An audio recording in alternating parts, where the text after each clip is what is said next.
ধরুন আপনি বিদেশে গেলেন এবং শপিং করার সময় আপনি শপকিপারের সাথে কমিউনিকেট করতে পারছেন না, কারণ আপনি স্পেসিফিক কিছু ইংলিশ সেন্টেন্সেস জানেন না।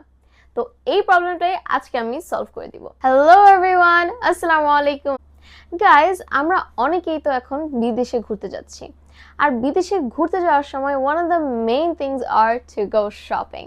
অ্যান্ড বিদেশে যখন আমরা শপিংয়ে যাই তখন একটা কমিউনিকেশন ব্যারিয়ারের কারণে আমরা ওখানে শপকিপারদের সাথে ভালোভাবে কমিউনিকেট করতে পারি না।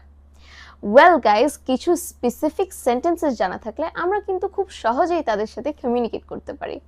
সো আজকে আমার ভিডিওতে আমি আপনাদেরকে এমন কিছু সেন্টেন্স দেখাবো যেগুলো জানা থাকলে আপনারা খুব এফেক্টিভলি বিদেশের শপকিপারদের সাথে কমিউনিকেট করতে পারবেন। ধরুন আপনি দোকানে ঢুকলেন। এখন দোকানে তো আপনি কোনো একটা স্পেসিফিক প্রোডাক্টই তো খুঁজছেন, তাই না?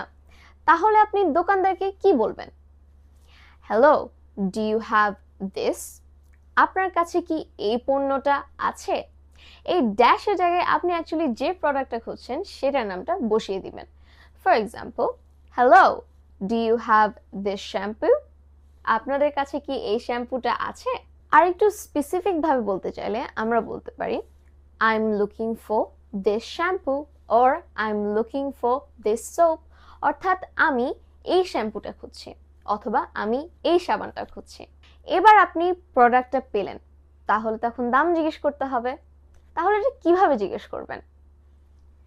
How much is this? এটার দাম কত? অথবা what is the price of this? এটার দাম কত? Same thing, just two different sentences. দাম জানার পর আপনি জানতে চাচ্ছেন তাদের কোনো ডিসকাউন্ট আছে কিনা। Do you have any discounts? আপনাদের কি কোনো ডিসকাউন্ট আছে?